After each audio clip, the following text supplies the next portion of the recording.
Welcome to Always Off Brand, but it's also Talk Commerce. Welcome. Welcome in. It's Shoptoberfest time again, Brent. Second year in a row. Yeah, Shoptoberfest. We're lucky to be back. Yes. And why don't you introduce our first victims this morning, as we've had not only technical difficulties. It's been it's a little rough. It's been a rough. It's been interesting. it's been such a long morning. It's the afternoon. It feels like it. Yes, you're right. It is. Why don't you introduce our guest? This is your show, by the way. I know nothing. I'm walking into this. This is our show today. We're doing this together. We have Adam and Adrian. I'm back here behind the mic. Go ahead. Introduce yourself. There we go. Adrian Luna, Webscale. I hail from San Antonio, Texas, and I'm happy to be here. Adam Fabian, CIO with Crimson Agility out of Phoenix, Arizona. All right. And we're going to talk a little bit about Shopware. Yes.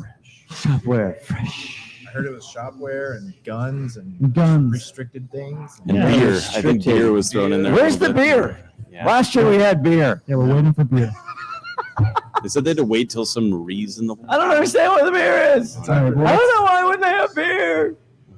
It's a beer hall. Beer me.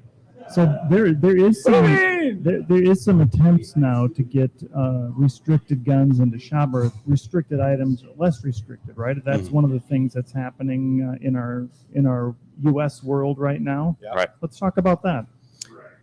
I'll start off. Yeah, please do. So, e-commerce. It's kind of an interesting story because 2A being Second Amendment, tactical guns, firearms, ammunition. They were one of the first adopters of e-commerce. Realistically, they wanted to get the availability of the items to more people, right? But their technology has not caught up with the rest of everybody else. It's evolved much quicker. And one of the challenges with 2A is it's one of the last vestiges of industries where there is a in-person requirement. So as you buy a firearm, you still have to go in, fill out, FBI documentation and get your identity, verify things like that. But what has happened is, due to its regulation, a lot of search engines and companies and organizations have put major restrictions on their ability to sell these items. And it's a challenge because as a $100 billion industry, they want more, bigger audiences. They want to acquire new customers. They want to grow. And without the proper balance between technology and restriction, they get shut down very quickly. So it's become a taboo subject to use e-commerce in the 2A space because customers don't know how to balance that. And it kind of comes down to a couple things. It comes down to the e-commerce piece, but it also comes down to infrastructure. Yeah. A lot of people think of us as a hosting organization just because it's usually how we get merchants come our way. But the reality is that we never really chased the 2A market. It came to us by way of folks like Crimson and Adam, realizing that there's just a lack of awareness on what needs to happen in the infrastructure, what needs to happen in terms of geo-blocking, restriction of data within the US and other things, right? And then you layer on performance and security requirements that are needed out in front of the hosting infrastructure, and bam, now we have a built-in use case for why we have a pretty significant amount of our customer base with some sort of restricted products, right? So we talk about cannabis, talk about firearms. So it feels like a natural fit. We tend to be more of a organization that caters to custom needs. So a lot of times compliance requirements comes into that. So it's fun to work with guys like Adam that are just so well versed in restricted verticals in general, right? It's a good fit. And that's the beauty of open source software like Shopware or Magento, that you can do whatever you want. You don't have to worry about anybody pulling the plug at some point, right? And not being able to sell whatever you're doing, right?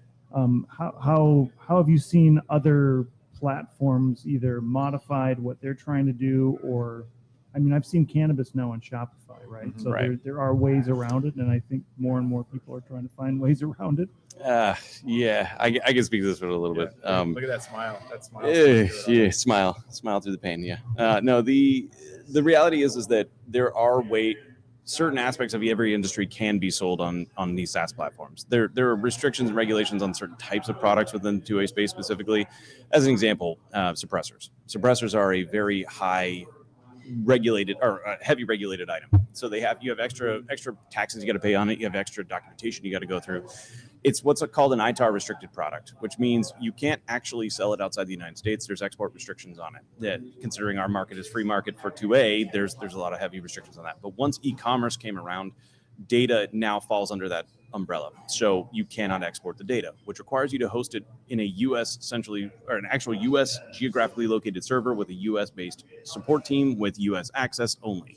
And with partners like Webscale, they create an ITAR hosting environment where we can guarantee that that's going to be the case. The challenge is that SaaS platforms offer a very quick get online, it's ready to go. I'm going to spin up within 30 days and be live. But you can't control where your data is. So unfortunately, 95% of the time, they're hosted in international data centers. They're ubiquitous across the world. You don't know where you're actually accessing from. And unfortunately, that can lead to violations. And with violations on ITAR, it starts at 50,000 at the very basic. Wow. It goes all the way up to $1 million and permanent loss of license at the federal level. So there are businesses that could be completely destroyed overnight just for violating these laws. It's why Crimson, when we're building these sites, we're doing the consultations and we're going through these questionnaires to figure out what you sell, who you sell it to. We always look at the open source platform. Shopware is perfect for this. You get the granular control that you need to be able to not only just get yourself out there exactly as how you sell your product and who you are as a brand, but also to make sure that you're protected. And we only use partners like Webscale who have that hosting solution already prepared so that we can do a turnkey solution of ITAR compliant in the US. Now we can keep the regulation away from you. Not like the 2A industry is afraid of the government or anything, but keep them from getting in your back pocket. Yeah. What you end up having is this sort of acceleration or accelerator from what Crimson team has already built. They put together the pieces that they know that these merchants can be compliant. They can continue to be compliant. I won't go into some of the cool things that they do on the marketing side, but hopefully Adam goes into that because that's another thing that we're super excited about. That was my only question to offer here is, how do you get around the meta? Yeah. I mean, how do you Google. The Google and the meta, how do you get around it? Yeah. Compliance is cool. It doesn't make you any money, right? That's kind of the statement I like to throw out there. It's great. Now you're safe, but so there's actually some interesting things about that. There are a lot of networks that will do 2A specific marketing where they know where they can place your ads. These are, not Google specifically. These are not Google Merchant Center. They're not Facebook or Meta. I try to avoid Meta or Facebook with anything related to the 2A industry completely. It's just it's a landmine. You're walking through a field of landmines. Yep. When it comes to Google Ads, though, there is a way that we can get 2A people onto Google Ads. We have a strategy that we've built which allows Google to see a version of your site that is completely legal and within their boundaries of what they accept for advertisements. But it also allows customers to redirect to the main store, which then has all of your firearm material. They look nearly identical to each other. You wouldn't know the difference unless you were really, really paying attention to what was happening on the page. It does not get indexed by search engines, and it is completely invisible from everybody except for when customers go there directly. And it actually has gained. We did launch a customer on this about a week and a half ago, and they grew their revenue by 40% in just 1 week. They were able to get their ads out there and start seeing people go through the traffic of that. So. Yeah, and I think that looking at the way people are doing it, the risk of doing something risk of going with something quick, like you said earlier, is that you can get pulled from Google for whatever reason, right? You could get pulled from a SaaS platform for whatever reason, and then you lose your whole business. Mm-hmm.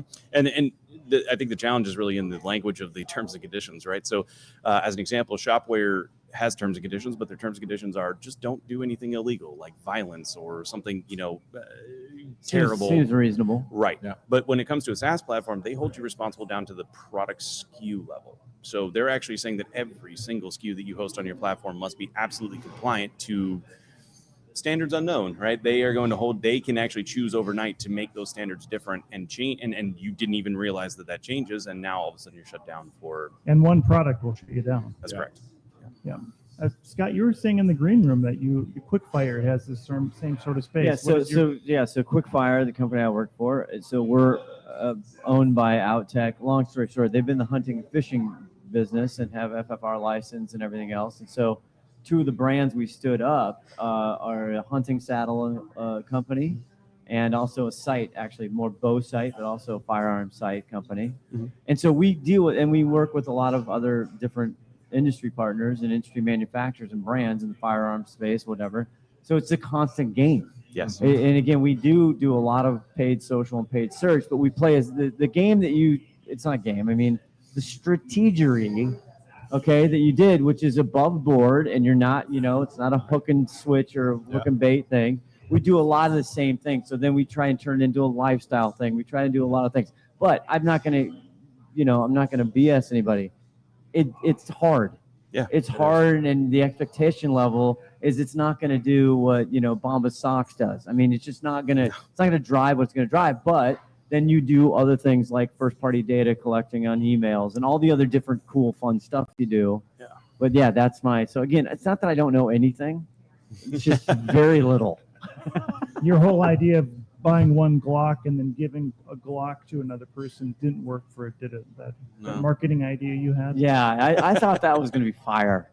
I thought I was going to retire like you and have homes across the world. Anyway, so what brings you here to Shoptoberfest?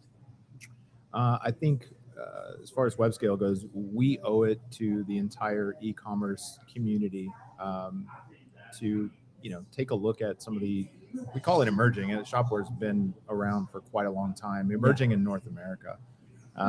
Honestly, our partners are the one that drove us to, really adopting a Shopware practice and making sure that for merchants that are in our base that are already looking at other options, we want to be sure that we're, ahead of things and make sure we have boilerplate Shopware templates ready to go and ready for our partners to drop, spin up a Shopware 6 template, wipe the code, put in their own code base and get going, right? So yeah, I mean, I love what's happening in the Shopware space. I love what they're doing here in North America. I think it's more than just smoke and fluff, right? I mean, we got into, I think we first started our relationship with Shopware 2.5 years ago, but it was in their infancy here in North America. So, my focus was paid towards a couple of other things over the past couple of years. And when I come back, I see, all of the growth and flourishment that's happening in the community. And I love it. Like I said, we owe it to our customer base. We owe it to our partners to make sure that, we're ahead of the curve. And it feels like Shopware is the right move and the right play. And I love the fact that it's getting brought to our attention as opposed to feeling like we have to chase something and create value around something and almost artificially create value around it. It's already there. Now we just have to work with guys like this to bring it out and apply it in a very focused effort. There's different verticals, different markets, and getting back to the 2A conversation, I think it's a perfect fit. Yeah, and the reality is, Adam was saying that you could spin up something in 30 days. You can do the same thing with Shopware now. Right. In Webscale, you can have something up and running in 30 days. There's some templates you could use just like you'd use on any SaaS platform. You could be up and running. And I think the beauty of Shopware is that it has the flow builder, it has a rule builder all built in. There's a lot of low code, no code things you can do to get yourself up and running and live and not having to worry about getting turned off by somebody in Canada, right? Right.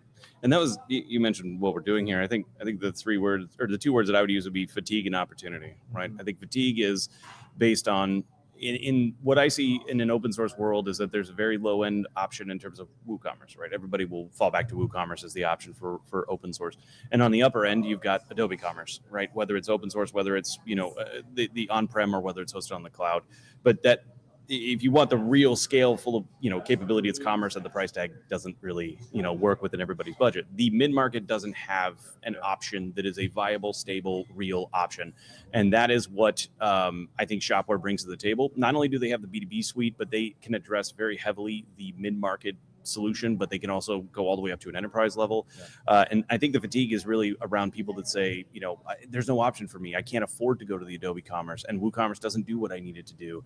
The opportunity also exists, like you said, you can spin it up very quickly. That doesn't exist in an open source world. That has never existed, right? SaaS is the DIY, I'll get you alive. Think about Instagram. Any person that you see that has a shirt on their site, they've got a Shopify site already spun up for them. And I think Shopware's opportunity is that not only are they extremely competitive on price, but they have every capability and they continue to grow. And with partnerships, like Webscale and, all the payment processors that are here, as well as the marketing platforms that are involved, it's the perfect marriage, as you mentioned, between SaaS-like already pre-built no code solution and the customizability of an open source platform without needing something like a gadget that's the external application to run on SaaS or, heavy maintenance required like the Adobe Commerce option does as well. So for us, we saw that as the perfect opportunity. And in 2A, I can tell you, there's a lack of anything in between. There's a huge amount of mid-market platforms that want to grow, they want to scale, they want to be successful, but they can't afford the Adobe Commerce price, and WooCommerce doesn't meet their needs. They need something that'll help them grow, and this is the perfect foundation. Another thing that I So love. you get a bell. See, Juicy Nugget gets a bell. How many points? How many points for a bell? Well, we'll see. It's two beers. If there ever is beer in this beer hall, Yeah. The bell just started to godforsaken work. beer hall. First beerless beer hall I've ever been in. Yeah, literally, I'm parched. I haven't had anything to drink. There's a no. Go ahead, Adrian. I got another riveting question after. What were you going to add some comments to that? Shopware's true efforts into the agentic commerce space, I think is we look at it in a hype cycle, right? I think AI and its place in e-commerce. Get in that microphone now, Adrian. Sorry. Is this That's where we want you. That's where we need from you. the diaphragm. That's right. I just taught that to my friend Brent. Got it. Sorry, I didn't do any crunches this morning. Use your adult voice. Yeah. No, if we're on the other side of it, if you look at the hype cycle, right, we're right above the bell. I feel like we're coming down right on the other side of it. What do you mean, delusionment or not disillusionment? Disillusion, not quite. Because I'm in the but Delulu still. we're getting there, right? We're getting there, and the people that are going to survive are the ones that can actually, show true value and return on an AI product in commerce. And I think Shopware is actually putting a pretty valiant effort in making it real and not just providing another, OpenAI wrapper. So I like what they're doing there, and it really fits into our strategy. I mean, the biggest thing, I've said this a few times, right? And it's tough to say. I've been in cloud infrastructure for quite a long time. It's always been difficult for us to prove value because we're here to make sure that everything is stood up, that it's online, it's available, it's fast, it's secure, but it's not very sexy. It's not exciting. It's not easy to sell. It's almost as a necessity, right? People look at it as a cost center. But one of the things that we're doing is kind of using all of the intelligence. You brought up first-party data earlier, right? Working with Shopware in order to make sure that we're harnessing first-party data all the way back into the customer database, the product database, and then what we already have within that clickstream path, so we can harness all the data that's coming in through the front end, put those things together, and we can hand that back to marketing teams. We can hand that back for personalization. There's a bit of a differentiator there with working with an open source platform that we can actually have access to the code base, the backend database, the infrastructure that's supporting it, and then our proxy layer controlling all that clickstream data, putting all of that together in a CDP and launching agents off of that to be able to help the Shopware merchants just perform better with a smaller headcount, right? And that's you actually nailed it. The word of the decade for me is personalization. Yeah. That's the companies that are utilizing the data that is available to them, that is using the behavioral data, the intent behind how a customer is shopping, and understanding their user at a very granular perspective. First party. Yes, everything is observed will help drive personalization for the customer. As an example, think about your Amazon homepage, right? I ask this question every time and everybody laughs. I said, go ahead and show me your Amazon homepage. Nobody will do it because they don't want to show me what they buy personally, right? Uh-oh. They know everybody you buys mean this. they're personal on their app? Yeah, show me what they're recommending to you. Let me see what you've been looking at. And everybody says, no. It's almost like, hey, show me your Spotify. No, not doing that either. Right? Really? But I'll show it to you right now. I got. but what they want is they want the other websites that they interact with to be that personal. They want to have that personalization, but they don't want to share that as a global piece of knowledge. What they wanted to do is they wanted to learn how to sell to them without them having to tell you how to sell to them. Totally. And that's what the aggregation of their data does, but also when you're building a solution with Shopware, with an open source platform, you can harvest so much more data than you would have on something else. And that feeds to those restricted spaces. Yep. I always say this phrase, and I think this is going to maybe clip, this is hilarious, but B2B doesn't exist in my world. I don't think B2B is real. The reason I say that is because if you're a company that sells to other companies, that company is technically your customer. You can glean as much information out of that as you need to sell to them personally.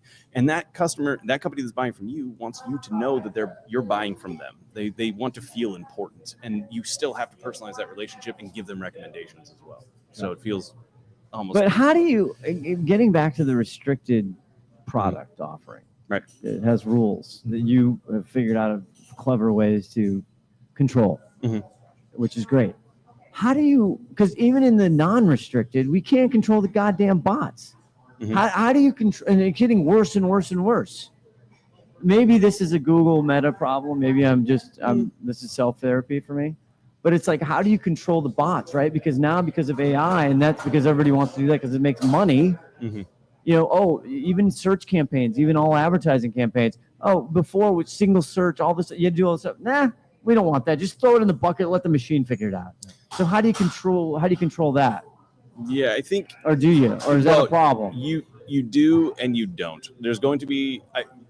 You described it perfectly. The hype, the magic is gone, right? Yeah. AI was magic for a little while. Now it's okay. There's an actual algorithm behind this. This must be programmed. This is controlled. Yes. This is what it is. It's on the downslope, right? We're now going, okay, now how can this magic, what used to be magic, how can I make this work for me now? Right. I'm going to take this and let me control it.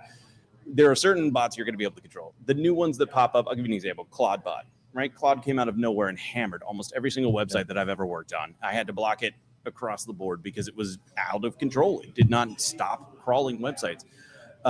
You can't control that. That's going to always happen, but that's why you have an infrastructure partner that can recognize threats and slow it down. Yeah. But when it comes to making your product and your brand more visible on the bots, there are things like, as an example, now, if you ever search any Google query and you get that AI response, where did it get that from? Well, it got it from the little paragraph that you put at the very top of your page, and you tag that for recommendation. You become the source of knowledge. And the more that you put knowledge base in there, the more that you allow them to crawl these specific elements, the better the AI views you and the less it hammers you just trying to pull absolute garbage data that it doesn't know how to control. And you create that sort of navigation through the noise. You're the actual expert there, because if you look at how it responds, it has links to everywhere that it got this information from. Totally. And you want to show up there. Reddit comes however, up a lot. Yeah, I mean, and that's why chat is so good, because it's pulling from Reddit. And we know that's actual. That's real. Yeah. That's the true source. Yeah, that's never a lie. Opinion. Never told. Seriously, Chit Chatty knows what's going on. You can add that to the list of, hey, show me what Reddit's pushing in your app. Yeah. And I think Adam has a burner Amazon account and a burner Reddit account, just so you know. Oh, it's that's not burner. It's incognito. Oh, incognito. Oh, okay. That's another. But that could be get me. This. Show me the money. But I think if you want to speak to that, I mean, you guys have to wade through that every day, right? I mean, the number of bots that are just hammering your customers has got to be out of control. Just hammering them. Yeah, it's going to get worse. The way we look at it is, again, I go back to the clickstream data. We have all of the metadata. We see every single session that's coming in. We can create patterns. Once we identify a pattern that's malicious, we can quickly assign a rule to that. Move those over, honeypot them, whatever we want to do, right? Like, get them out of here. And that's one thing that we work with partners, we work with our customers on is, what is it that we need to identify at the point of attack, and then figure out how do we sort through what's good, what's bad, how much of it do we want to rate limit, all of those kind of things, right? And that's kind of the custom capabilities of what we offer outside of just standing up infrastructure is analyzing the data and making sure that we're using it for the betterment of the merchant, right? How do we help you make more money, have a higher, average order value, all of those things. I mean, we feel very strongly that we may be your infrastructure partner, but we do have a hand in helping you make money and make sure that you don't have a leaky bucket. So, yeah, no, I'll say one last thing in favor of Webscale. All right. Finally a Webscale commercial. Jesus. Think 10, 15 years it's ago. It's 23 minutes in, Brent. Yeah. I think 10, 15 years ago when you're hosting your Magento site on some ubiquitous hosting platform and it goes down, right? Mm-hmm. All of a sudden you have somebody pointing to somebody else who's pointing to somebody else, right? I think that having the place to go to that helps you to understand that it's a solution with your partner like Crimson that you're going to make sure that it's up and standing up, and it's the same as if your SaaS platform goes down. Now you're not disjointed from two different people, right? Or two different things. Correct. There's this gray area between responsibilities. We look at this big responsibility matrix of what we are technically responsible for on the infrastructure side, and then what the developers should be responsible for. And then there's always this gray area in the middle where the finger pointing happens, right? Mm-hmm. And that's we thrive in that gray area. If Jay was sitting here right now, he'd say we say yes, right? That's it. What's our superpower? We say yes. If you are on fire, we're not going to drop the hose in the front yard and back away. We're going to go ahead and help you grab it. We're going to figure out how to put this out. You may be responsible for modifying the actual lines in the code, but at the end of the day, we're going to help you get to that point so we can identify what's going on. That is our superpower. And again, I hate to keep pointing back to it, but our value lives in our platform layer that lives between the end devices and the back end infrastructure. So we can actually see what's going on and help the development team get down to root cause. Might be a bell ringing situation here. Okay, I'll get it ready. Thank you. Thanks for the heads up. One of the best things that we've ever done is Webscale will take your store off of the public internet. Meaning we will create a virtual, right? We will essentially have your infrastructure back in a VPC siloed away from the public internet with Webscale proxying all the traffic to make sure that we can identify threats and make sure that you're not open and exposed to the world.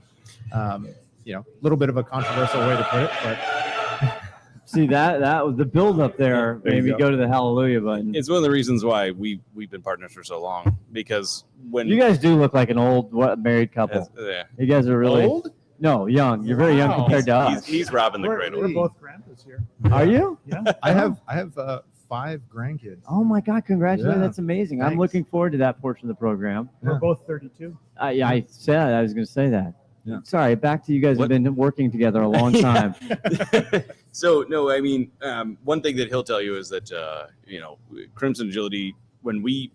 I'll tell you, I guess from my Well, you personal were very agile. You fixed my technical problem. So right there, I put me on the board. It's the gray area, right? Right. It is the Yeah, gray. yeah, Yeah. Agility, Crimson people.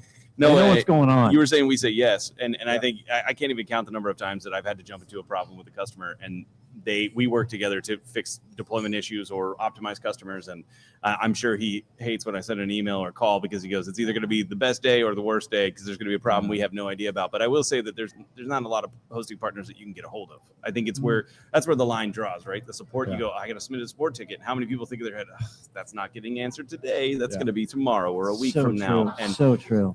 I can pick up the phone or get in a Slack channel and go, hey, we've got an issue. We need to fix this right away. But the reality is actually different than that. It's that I don't have to, because they've already identified the issue ahead of time. We've never let it get to a problem where this is going to compound to the point where it goes down. In my world, if a customer went down, I've screwed up too many times heading into that problem before it went down. Now, if a bot takes over or something else, fine. But realistically, working with them to get that process built and then, trying to consult with the customer ahead of time, our superpower is that we are one of the few that will truly say, don't do that. That's a bad idea. Yeah. I don't, that's not going to work. You're wasting your money. I would love to build that for you, but I'm not going to, because it's not going to work for your industry. Yeah. And then, utilizing that to ensure that what we deliver. I mean, I've got some customers on his infrastructure that are doing such incredibly custom builds, like, as an example, in a totally different space, they're building custom tracks.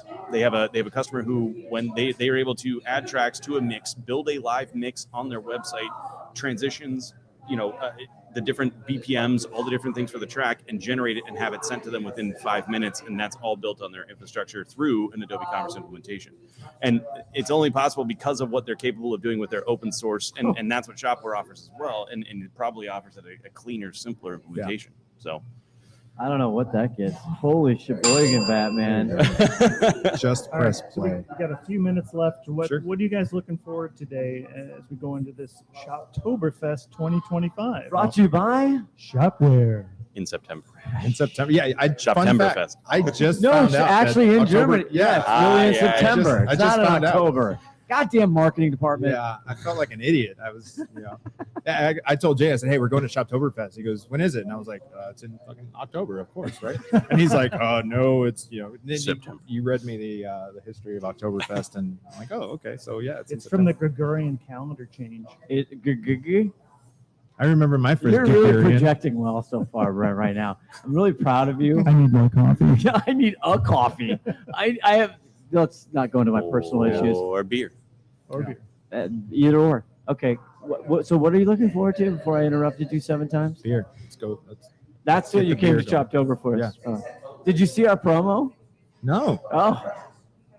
We highlighted the beer. Okay.